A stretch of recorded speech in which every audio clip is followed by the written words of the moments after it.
ओम शांति। ओम शांति।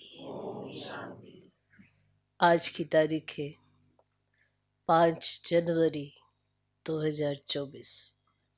साकार महावाक्य। बाबा कहते मीठे बच्चे, बाप समान रूहानी टीचर बनो।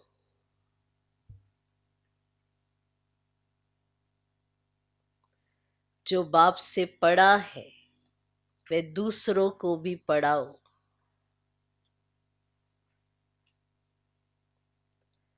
धारणा है तो किसको भी समझा कर दिखाओ।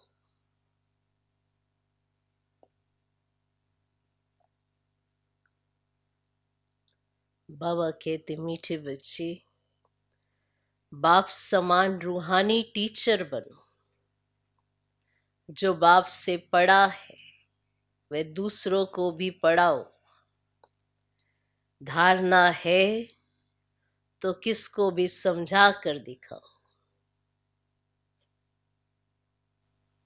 क्या बनो? बाप समान रूहानी टीचर। बाबा से जो पढ़ा वो दूसरों को सुनाओ, जो सीखा वो बताओ, दिखाओ अपने जीवन से। जो धारणा आपने की है वो धारणा दूसरों को भी समझा कर कराओ। और आपने धारणा की है तो दूसरों को समझाओ, दिखाओ, अपने जीवन का अनुभव सुनाओ। रूहानी टीचर बनो। जैसे स्कूल में पढ़ते हैं, अगर वो होशियार होते तो उसी स्कूल में पढ़ाने भी लग जाते हैं। तो बाबा तो अपने बच्चों को अपने समान बनाते हैं। मेरे बच्चे मेरे समान। तो बाबा टीचर है तो हमें भी रूहानी टीचर बनाता है। जिस्मानी टीचर तो आपने बहुत देखे, अभी बाबा रूहानी टीचर बनाता। तो बाबा से जो पढ़ा है वे दूसरों को पढ़ाओ। धारणा है तो दूसरों को समझा कर दिखाओ। माना प्रूफ भी तो दो ना, क्या समझा है, क्या सीखा है। भगवान ने पढ़ाया है, भगवान ने अपने जैसा बनाने की शिक्षा दी है। इतना नॉलेज पकड़ाई आपको बुद्धि में दी है ना, तो उसको प्रत्यक्ष करो। आज का प्रश्न, किस बात में बाबा को अटल निश्चय है?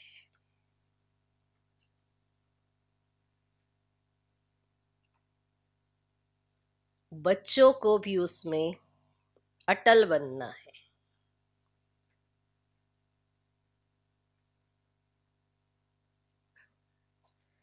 किस बात में बाबा को अटल निश्चय है? बच्चों को भी उसमें अटल बनना है। उत्तर, बाबा को ड्रामा पर अटल निश्चय है।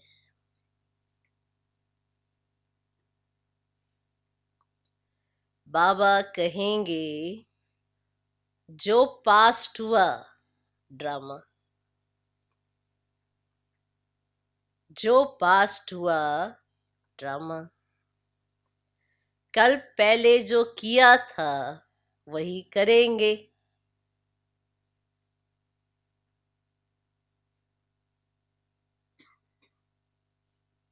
कल पहले जो किया था वही करेंगे। ड्रामा तुम्हें ऊपर नीचे नहीं करने देगा।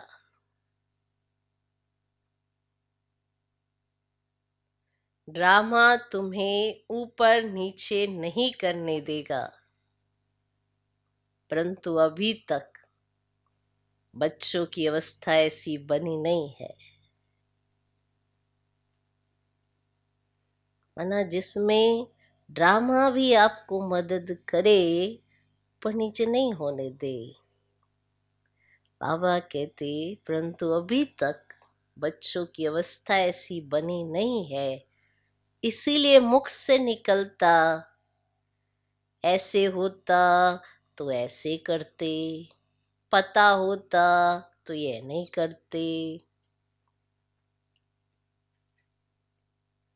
ऐसे होता तो ऐसे करते, पता होता तो ये नहीं करते। बाबा कहते बीती को चितो नहीं, आगे के लिए पुरुषार्थ करो। बाबा कहते बीती को चितो नहीं, आगे के लिए पुरुषार्थ करो कि ऐसी कोई भूल फिर से ना हो। वरना बीती बातें सोच सोच के अफसोस करते रहेंगे, हम पहले समझ जाते ऐसे ये है, लेकिन अब आगे के लिए क्या कर रहे हो? समझ ले ली या वही बस दोहराते रहना है, ये नहीं होता तो वो होता, वो नहीं होता तो ये होता। पर अब क्या करना है? जो गलती की है उससे शिक्षा भी तो लेनी है ना।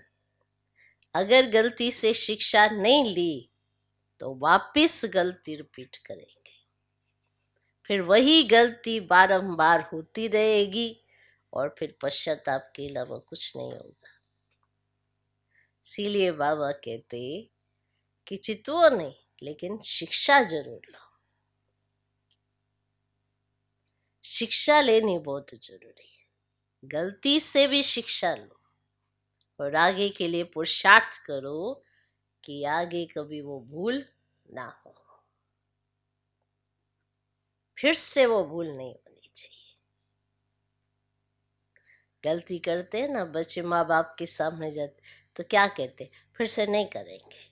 वो फिर से करते हैं, फिर कहते हैं फिर से नहीं करेंगे, क्योंकि जो गलती की है उससे शिक्षा नहीं ली है, उससे समझा नहीं है, तो इसीलिए बारंबार वो रिपीट होती रहती है और शब्द पकड़ लेते हैं, फिर से नहीं करेंगे, फिर से नहीं करेंगे, और फिर से वही वही करते हैं।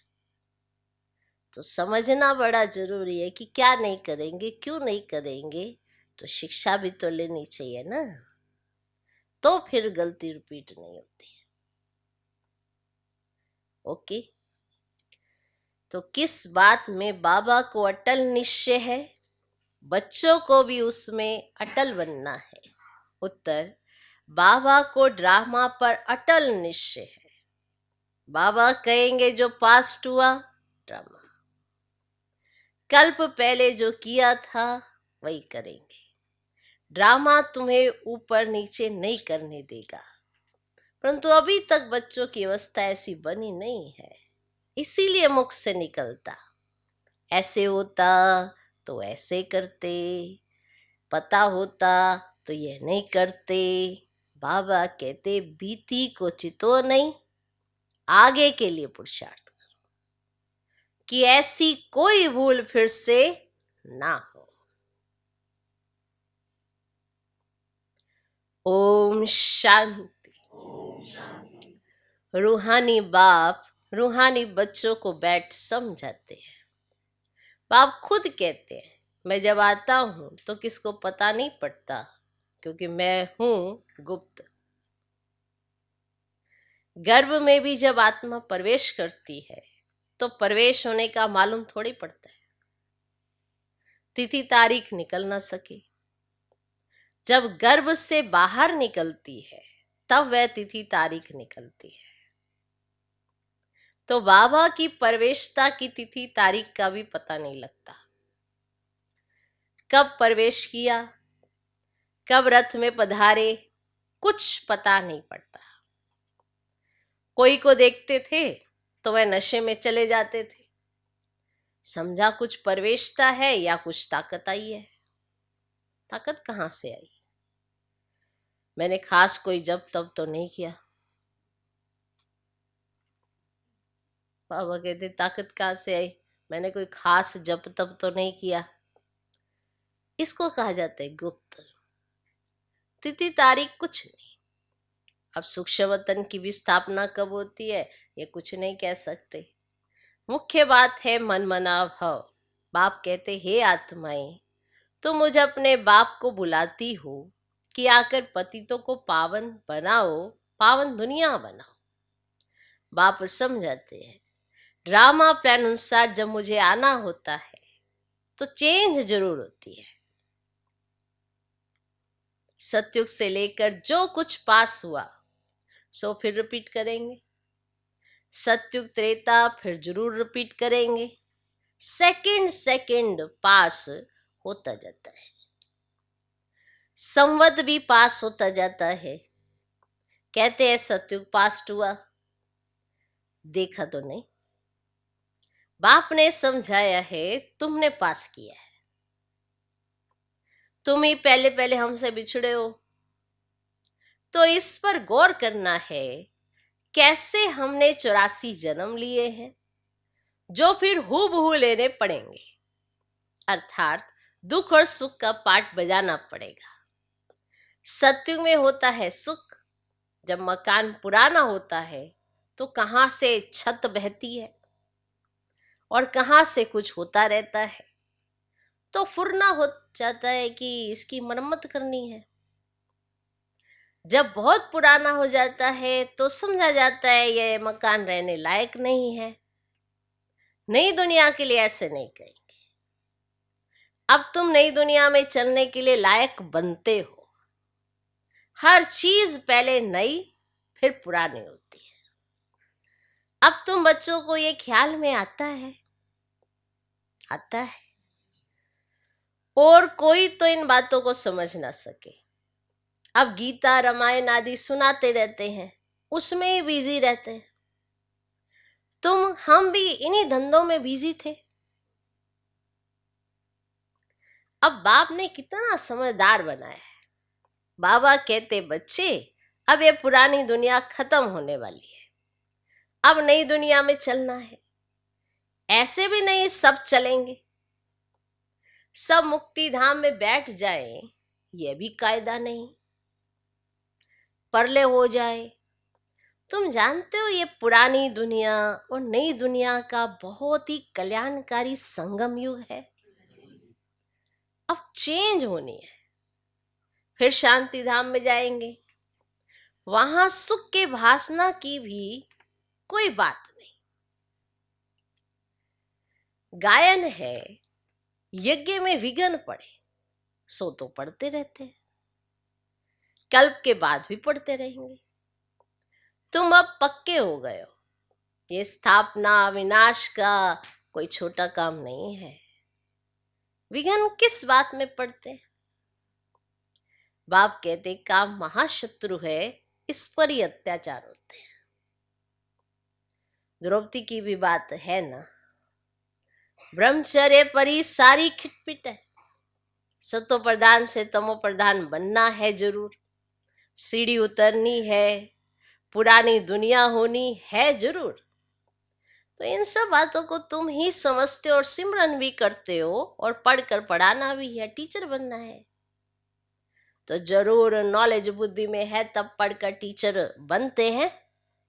फिर टीचर से जो सीख कर होशियार होते हैं तो गवर्नमेंट उनको पास करती है।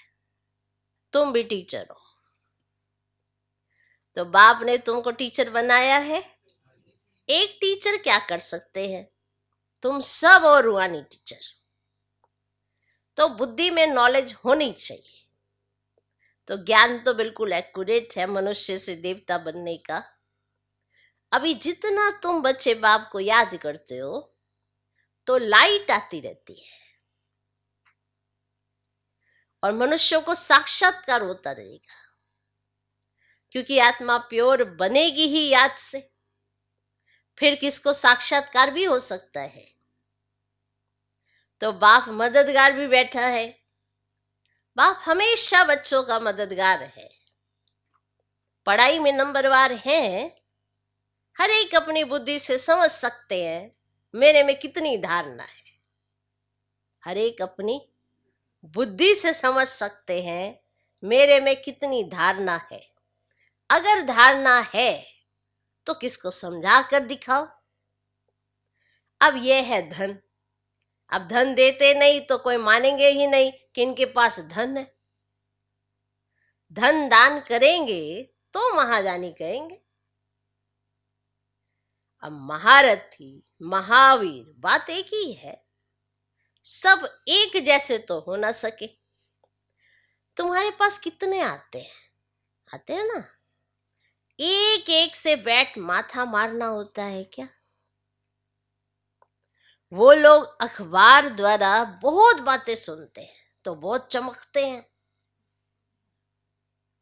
फिर जब तुम्हारे पास आकर सुनते हैं तो कहते हैं हमने परमत पर क्या किया, ये तो बहुत अच्छा है।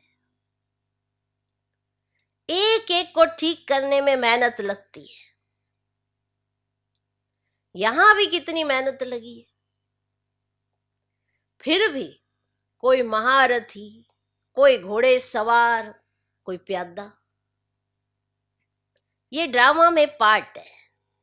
ये तो समझते हो आखिरी जीत तुम्हारी होनी है।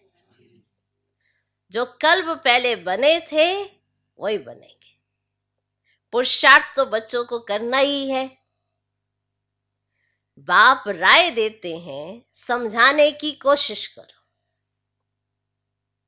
पहले तो शिव बाबा के मंदिर में जाकर सर्विस करो। तुम पूछ सकते हो ये कौन है, इस पर क्यों पानी चढ़ाते हैं? तुम अच्छी तरह जानते हो। अब कहते हैं गई टांडे और मालिक बन होकर बैठ गई, माने आग लेने गई और वहीं में मालिक बनकर बैठ गई। ये दृष्टांत भी तुम्हारा ही है, सोचो। समझ नहीं आया?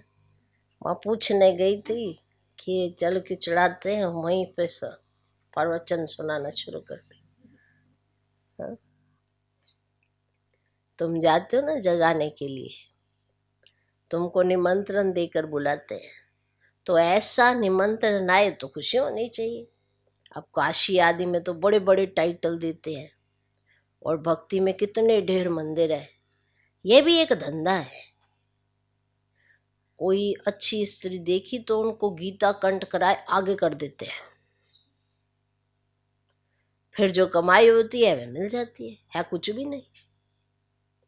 बिठा देते ना स्टेज पर, ऐसे वो गीता कंठ करके वही सुनाते रहते हैं, तो कमाई होती रहती है। रिद्धि सिद्धि बहुत सीखते हैं। ऐसे स्थानों पर जाना चाहिए। और तुम बच्चों को कभी शास्त्रार्थ नहीं करना चाहिए। वो एक शास्त्र का श्लोक बोले, तुम भी सोचो एक दो आते और शुरू हो जाओ। तो तुमको तो जाकर बाप का परिचय देना है। मुक्ति जीवन मुक्ति दाता एक है, उनकी महिमा करनी है। और वह कहते अपने को आत्मा समझ मुझे याद करो। बाकी मन मना भाव का अर्थ यह नहीं है कि गंगा में जाकर स्नान करो। ये अर्थ नहीं है मन मना भाव का कि गंगा में जाकर स्नान करो। मामेकम का अर्थ है मुझे एक को याद करो, मैं प्रतिज्ञा करता हूं मैं तुमको सब पापों से मुक्त करूंगा। और जब से रावण आया है तब से पाप शुरू हुए हैं। तो ऊंच पद पाने का बहुत पुरुषार्थ करना है। पोजीशन के लिए मनुष्य रात दिन कितना माथा मारते हैं ना, कितनी मेहनत करते हैं पोजीशन प्राप्त करने के लिए। तो यह भी पढ़ाई है, इसमें कोई किताब आदि उठाने की बात नहीं है। 84 का चक्र तो बुद्धि में आ गया है, कोई बड़ी बात नहीं है। एक एक जन्म की डिटेल थोड़ी बताते हैं। तो 84 जन्म पूरे हुए, अब हम आत्माओं को वापस घर जाना है। तो आत्मा जो पतित बनी है उनको पावन जरूर बनना है। और सबको यही कहते रहो मामेकम याद करो। तो बच्चे कहते हैं बाबा योग में नहीं रह सकते। अरे तुमको सम्मुख कह रहा हूं, मुझे याद करो। फिर योग अक्षर तुम क्यों कहते हो? अब योग कहने से तो तुम भूलते भी हो। और बाप को याद कौन नहीं कर सकता? अब लौकिक माँ बाप को कैसे याद करते हो? ये भी माँ बाप है ना। लौकिक माँ बाप को कैसे याद करते हो? उनकी याद आती है ना। तो यह भी तो माँ बाप है, यह भी पढ़ते हैं। सरस्वती भी पढ़ती है और पढ़ाने वाला एक बाप ही है। तुम जितना पढ़ते हो फिर औरों को समझाते हो। तो बाप कहते बच्चे शास्त्र पढ़ने जप तप करने से मुझे प्राप्त नहीं कर सकते हो, बाकी फायदा क्या है, और सीढ़ी तो उतरते ही आते हो, तुम्हारा कोई दुश्मन नहीं। फिर भी तुमको समझाना है जरूर कि पाप और पुण्य कैसे जमा होता है, और रावण राज्य के बाद ही तुमने पाप करना शुरू किया है। ऐसे भी बच्चे हैं जिनको नई दुनिया पुरानी दुनिया क्या है यह भी समझाने नहीं आता है। तो अब बाप कहते कि बेहद के बाप को याद करो, वही पतित पावन है, और बाकी तुमको कहाँ भी जाने की जरूरत नहीं है। और भक्ति मार्ग में सदैव पैर घर से बाहर निकलता था। ऐसे है ना, भक्ति मार्ग में क्या करते हैं, अभी भी देखो जहां तहां मंदिर होगा ना, जाते रहेंगे जाते रहेंगे जाते रहेंगे, तो पैर घर से बाहर ही निकलता था। पति स्त्री को कहते हैं श्री कृष्ण का चित्र घर में भी है, फिर बाहर क्यों जाती हो, क्या फर्क है। पति परमेश्वर है इसका भी नहीं मानते। देखो कितना मंदिरों में जाते हैं ना, और भक्ति मार्ग में बहुत दूर दूर ऊंचा मंदिर बनाते हैं जो मनुष्यों का भाव बैठे, इसे ऊंचा ऊंचा बनाते हैं। कितनी कठिन चढ़ाई होती है, कितनी कठिनाई होती है, कितनी ठंडी में जाते हैं, तो कितना धक्का खाने जाते हैं। बाबा ने तो बचाया है ना अपने बच्चों को धक्का खाने से, मंदिर बनाए हैं। देखो बाबा ने सारे राज समझाए हैं, कैसे बने मंदिर, कैसे हुआ। जितने भी मंदिर बने हैं सब साक्षात्कार के आधार पर बने हैं। वहां पे भगवान खुद तो नहीं प्रकट हो गए, साक्षात्कार कराया, तो भावना बैठाए उन्होंने। फिर जिन्होंने भी भक्त ने साक्षात्कार किया तो वहाँ पे वो रख दिया। फिर सब जितने भी भक्त आए उन्होंने फिर निर्माण कर दिया, और फिर जितने भी आगे आगे वर्षों तक आते गए तो उनकी भावनाएं बैठ गई। अब भगवान जब आए तो कह रहे कि ये सब से मैं नहीं मिलता हूँ। जब वो सच्चाई स्वयं अपने मुख से कहते तो कोई यकीन ही नहीं करता है, कहते नहीं एक और मंदिर बना दो, वहां जाना आसान है। वो भगवान के बच्चे बनते हैं, पूरे ठाठ बाट से भगवान अपने बच्चों को रखता है, फिर भी नखरे नहीं खत्म होते। देखो बच्चों के वहां टैप के नीचे जाके नहाना आसान है, ये सब करना आसान क्यों है, क्योंकि रावण राज्य में कुछ लेना तो है नहीं, पवित्रता के लिए कोई धारणा की बात ही नहीं है, तो वो करना आसान है। यहाँ धारणा की बात आती तो करना मुश्किल हो जाता है। अब जब देह अभिमान छोड़ने की बात आती है तो देखो कितनी कठिनाई होती है, क्रोध छोड़ने की बात आती है कितनी कठिनाई होती है कि नहीं होती है। देह अभिमान का त्याग करना, देखो इतने इतने बच्चों में भी देह अभिमान कितना आ गया। ऐसे कहेंगे भगवान के बच्चे, भगवान का देह अभिमान सिर चढ़वा हुआ है, बताओ।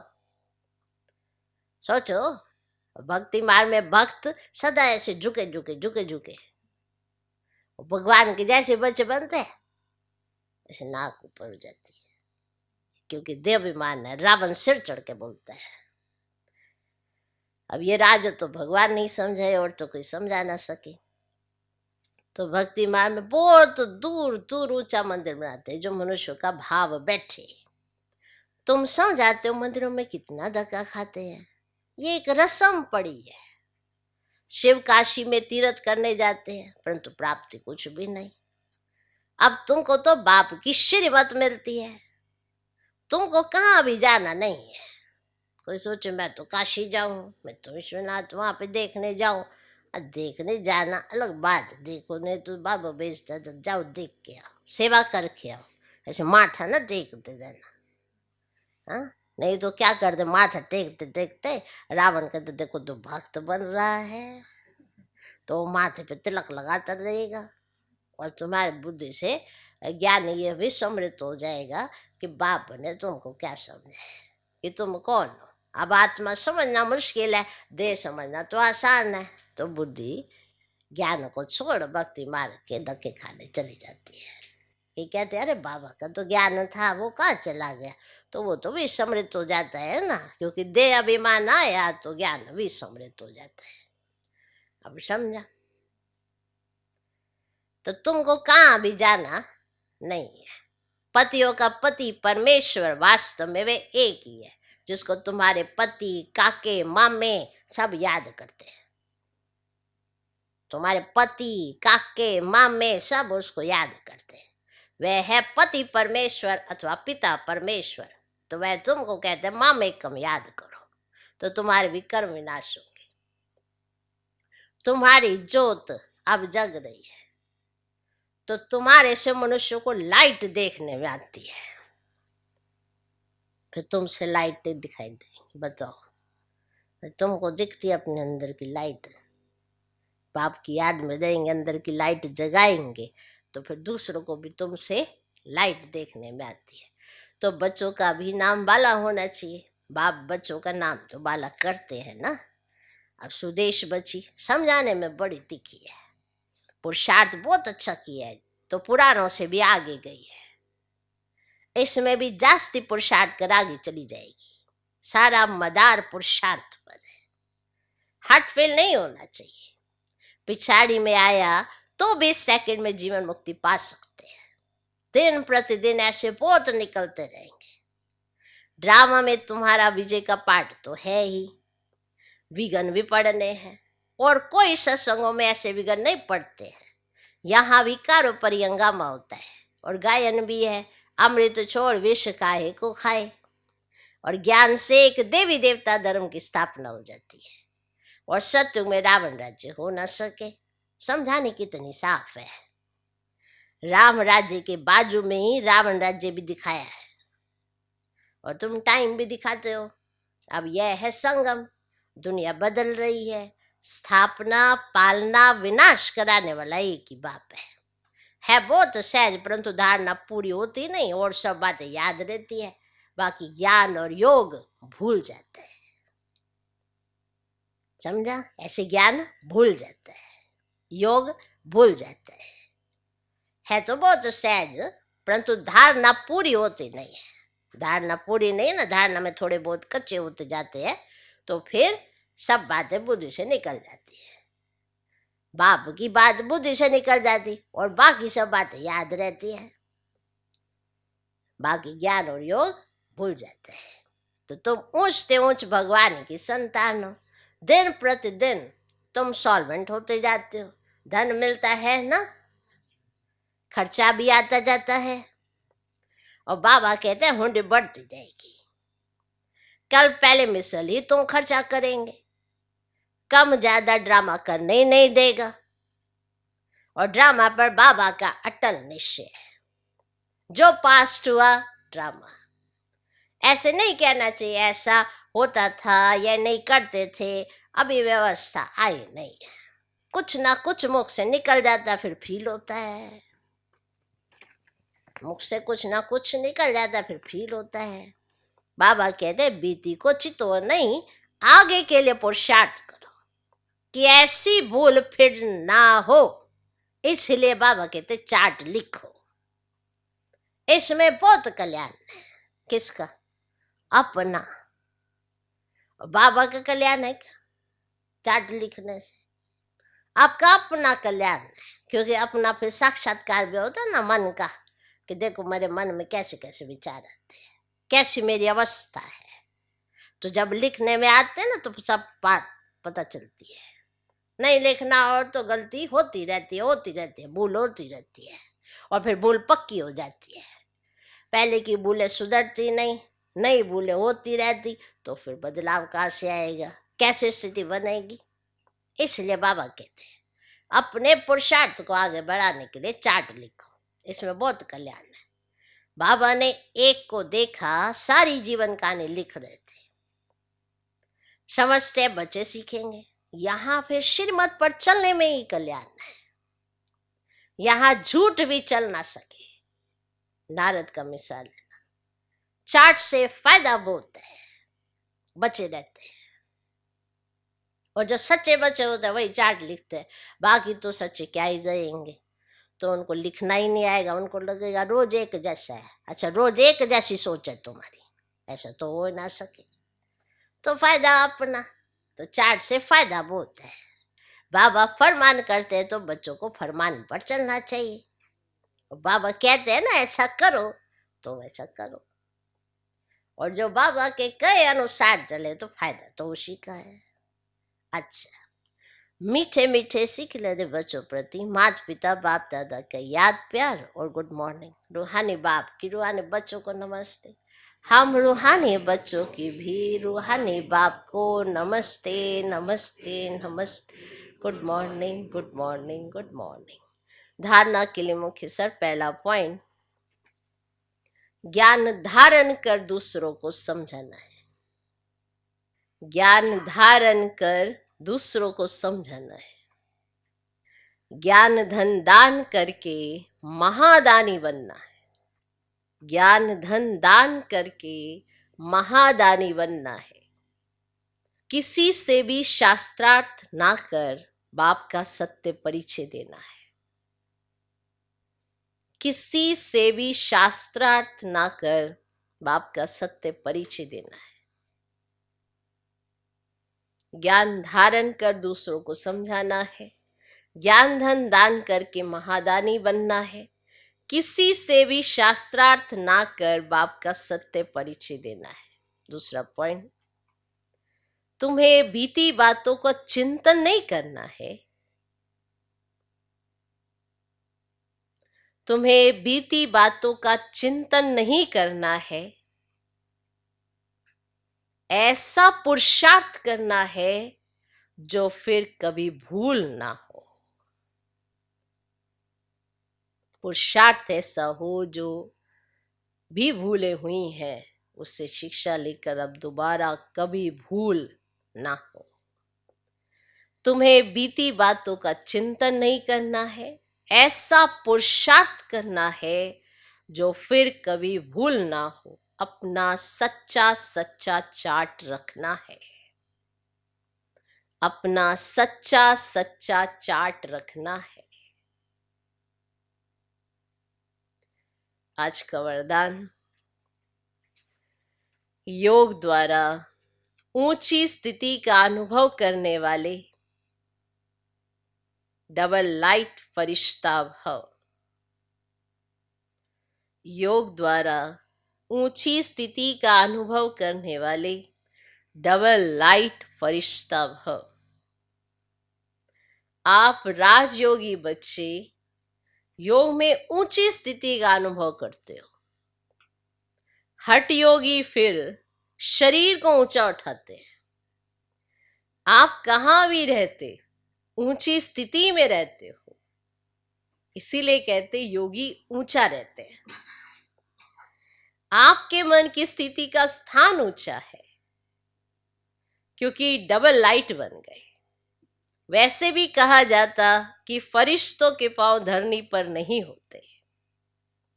फरिश्ता अर्थात जिसका बुद्धि रूपी पांव धरती पर ना हो, देह भान में ना हो, पुरानी दुनिया से कोई लगाव ना हो, फरिश्ता।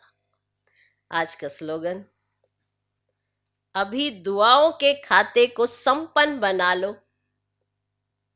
अभी दुआओं के खाते को संपन्न बना लो तो आपके चित्रों द्वारा सबको अनेक जन्म दुआएं मिलती रहेंगी। माना इतनी दुआएं आपने अपने इस चैतन्य यानी इस जन्म में प्राप्त कर ली सबके माध्यम से। इतनी दुआएं आपने अपने स्टॉक में जमा कर ली कि भक्ति मार्ग में आपके चित्रों के द्वारा सबको दुआएं मिलेंगी। बहुत विशेष पॉइंट है। मैंने इतना भर लिया अपने इस संगम पर अपने आप को दुआ से कि फिर चित्र भी दूसरों को दुआएं देंगे, जिसका यादगार तो आप देख ही रहे हो कि चित्रों से भक्त आत्माएं प्राप्तियां करते हैं। जबकि मालूम है चित्रों ने प्राप्तियां नहीं करानी है, पर आपने चैतन्यता में अपने को इतना भरा है कि चित्र भी उन्हें भरपूर कर रहे हैं। और भरा कैसे है? दुआओं से, भगवान के कहने से। जो भगवान ने कहा उसे जीवन में उतारा तो ही इसीलिए देवी देवताओं को भी भगवान ही कहा जाता है। भगवान ने आपको मास्टर भगवान बना दिया। आज दिन तक देखते हो देवी देवताओं की पूजा होती है, पर उन्हें भगवान की संज्ञा दी जाती है और उन्हें समझा जाता है कि यही है सब कुछ देने वाले। तो आज अभी दुआओं के खाते को इतना संपन्न बना लो जो आपके चित्रों द्वारा सबको अनेक जन्म दुआएं मिलती रहेंगी। अव्यक्ति साइलेंस द्वारा डबल लाइट फरिश्ता स्थिति का अनुभव करो। अब ये डबल लाइट स्थिति का अनुभव करने के लिए सारे दिन में क्या क्या विचार और किस तरह की अवस्था होनी चाहिए, क्या सिचुएशन आ जाती है, उसकी पूरी विधि बताई होती है। जैसे फरिश्ता स्थिति का अनुभव करने के लिए अभी अभी आवाज में आते, डिस्कस करते, कैसे भी वातावरण में रहते, सेकंड में सर्व संकल्पों को स्टॉप कर आवाज से परे न्यारे फरिश्ता स्थिति में टिक जाओ। अभी अभी आवाज में आते, डिस्कस करते, माना आवाज में आ रहे हैं, डिस्कस कर रहे हैं और कैसा भी वातावरण है, लेकिन सेकंड में आपने सर्व संकल्पों को स्टॉप किया और अभी अभी आप आवाज से परे चले गए, न्यारे फरिश्ता स्थिति में टिक जाओ। तो ये अभ्यास है कि जब भी आप आवाज में आए, कुछ भी डिस्कस कर रहे हो, अचानक से आपने अपने सारे संकल्पों को स्टॉप कर दिया और ये अभ्यास किया। अभी अभी कर्म योगी, अभी अभी फरिश्ता, अर्थात आवाज से परे अव्यक्ति साइलेंस की अनुभूति, अव्यक्ति साइलेंस की अनुभूति। यही अभ्यास लास्ट पेपर में विजयी बनाएगा। तो ये ड्रिल, ये प्रैक्टिस अभी से हमें करनी होगी कि चारों तरफ बहुत ऐसा वायुमंडल है आवाज का और अचानक से आप अव्यक्ति साइलेंस का अनुभव कर रहे हैं, अव्यक्त स्थिति का अनुभव कर रहे हैं, सारी बातों से उपराम हो गए हैं, कोई भी बात आपकी बुद्धि में मन में नहीं चल रही है, एक सेकंड में स्टॉप लग गया है। देखो जब देह का त्याग करेंगे तब भी तो सब चीजों को स्टॉप लग जाएगा, कुछ भी स्मृति में नहीं रहेगा। तो अभी अभी कर्म योगी कर्म करें और अभी अभी देह से न्यारे, अभी अभी फरिश्ता। ऐसी ड्रिल, ऐसा अभ्यास हमें करना है। ओम शांति।